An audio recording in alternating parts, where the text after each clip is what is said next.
Dark Knight is undoubtedly one of my favourite movies of all time, and my watch of the movie cemented its place as the most influential film for myself. I have grown up watching this movie, from the 11-year-old boy who gazed upon the behemoth screen in the cinema that first time, to the adult 11 years later, and with each watch through each different lens from my early years through puberty and to now, The Dark Knight has always been my favourite movie. But with this latest watch of The Dark Knight, the first time I had watched it in a few years, I finally saw the crack in the armour of my favourite film. With this watch, I saw the goofiness of The Dark Knight. I'm not wearing hockey pads. This once film that was on the upper echelon of my film list, a movie that could not be touched, was starting to look vulnerable. However, it never seemed to lose my interest nor lose the spectacle. The Dark Knight might have aged slightly, but that sloppy filmmaking from Chris Nolan only makes it more endearing. A movie that I used to hold in such high regard, a movie where I would not listen to the criticism, has now become a movie I love for its imperfection, because balanced out with Nolan's vision, The Dark Knight becomes a faulty masterpiece.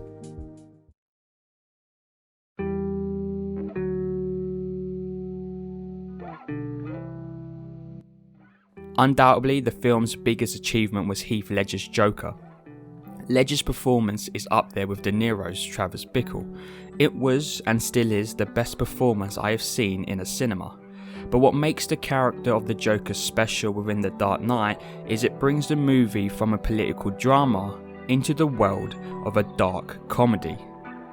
Yes, you did hear me right. I think The Dark Knight is a dark comedy. Every scene the Joker is in is tense and frightening, but it is also funny. He plays the tension to his advantage and reels us to the unexpected. From his responses, You think you could steal from us and just walk away? Yeah. to his actions. He's a character that makes fun of his scars, who laughs at his victim's fear, and who doesn't even care if he dies. The Joker genuinely scares me, but makes me laugh at the same time. In addition, what the movie also does so well is intentionally or unintentionally satire comic book movies from the past. When we look back at previous incarnations of comic book movies, we see that they range from completely serious Your friends about me. What are you? I'm Batman. to downright flamboyant. The Dark Knight revels in those two sides, and the Joker's anarchy and chaos embodies that. From the way he acts to the plans he schemes, the Joker is animated and exuberant. And yet, the decisions he makes make sense within the world of The Dark Knight. Chris Nolan's ability to balance those real-world logics with comic book craziness is what makes the movie enjoyable. Yes, The Dark Knight is grounded in a realistic environment, but it plays with the laws of comics. How does the Joker find the time and workforce to put that many explosives in a huge hospital without CCTV or patients or nurses or doctors ever finding out? And why is Harvey the last person to be left in the hospital? It doesn't matter, because another Nolan tool is the spectacle. As soon as you finish those questions, you are shown this. And it is this, and this, and this that makes The Dark Knight so special. For a lot of comic book movies, they find it hard to balance the spectacle with intrigue and storytelling. Even the ones that do it well still favour the end battle over the journey. But Chris Nolan is about that journey he takes us along. He knows the end goal means nothing without that journey. That is why the film is littered with plot points and setups that makes the conclusion as rewardable as it can get. From the origin of Harvey's Two-Face name, I heard they have a different name for me down at MCU. Two-Face, Harvey Two-Face. to the sonar around Gotham, You took my sonar concept and applied it to every phone in the city. and from Joker changing his beliefs. Look at you. What do you believe in, huh?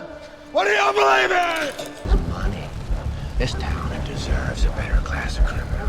Chris Nolan put these little moments in the movie so that there is a reason for why things are happening. Nothing ever happens out of thin air. There are setups. The Joker implements many crazy schemes, from stealing from the mob to putting Gotham's white light into the shadows, and they mostly work. Blow up a hospital? Fine. Stealing millions from the mob? Easy. Robbing a bank in broad daylight? Piece of cake. Most of the logic is thrown out the door with the Joker. He doesn't live in the real world. Real world logic isn't compatible with him. He is a true comic book villain. Bright purple suits, knives coming out of his shoes, and no identity attached to him. Yet, I'm here to believe Chris Nolan's The Dark Knight is a realistic movie. It is based in the real world, but does not apply real world logic. The fine balance is what makes Chris Nolan a genius, because that is a formula made to fail. That is why the DCEU has failed, because it could not balance the two, real world and comic world, together. On the spectrum of comics and reality, the Joker firmly stands on the comic book side, but the character that is grounded in The Dark Knight is Harvey Dent. Portrayed by Aaron Eckhart, who does not get as much praise as he should, Harvey Dent brings us back into the real world. The Joker never had a story to connect with that makes him relatable. He is just chaos in a human form. I bring this up because the best villains are the ones you understand. They are the ones that can happen to anyone. For The Dark Knight, that mantra goes to Harvey Dent. A character who is Gotham's White Knight, the saviour of this broken city who falls from the high heavens to the dirt ground that forced him to go bad. Harvey Dent loved Gotham, but he loved Rachel even more. And he lost her. Lost her to the city that he was trying to protect. It is the reason Harvey never killed the Joker. He's just part of the scum and corruption in the city. A city in the eyes of Harvey that was protected by Jim Gordon, a man who vouched for his men, the same men who betrayed Harvey. The pain and frustration that Harvey would be going through is relatable. He lost everything, his love and his city. Harvey was a man who always saw the bright side and wanted what was right for Gotham. In the end, he became broken, but not as broken as the Bat. I understand when people say this isn't a Batman film, it is more a Joker movie, but Bruce Wayne lost as much as anyone in this entire film. The city he fought for and protected, the city his parents tried saving and was murdered by, was now doing the same to him.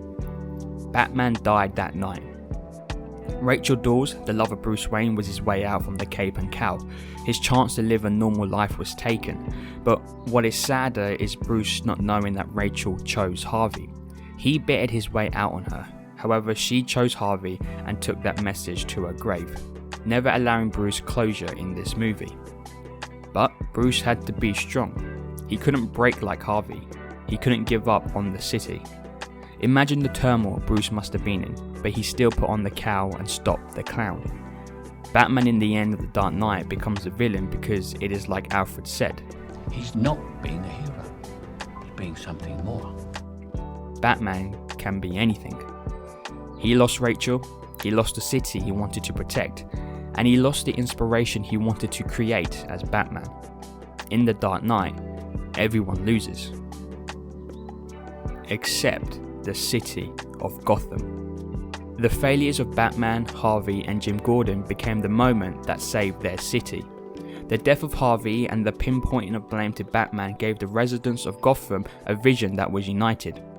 Make sure Harvey didn't die for nothing. Make sure the city does not become what the Joker wanted it to become. Make sure the innocent lives of Gotham are never put through this turmoil again. That was the goal Gotham as a whole was striving towards. The ending of sacrifice is what being a hero is all about. You don't do it for glory. You do it because it is the right action to take. That is the most simplest form of a hero, yet it is the backbone of the movie. There isn't anything complex or groundbreaking in it, because Chris Nolan's The Dark Knight is a faulty masterpiece.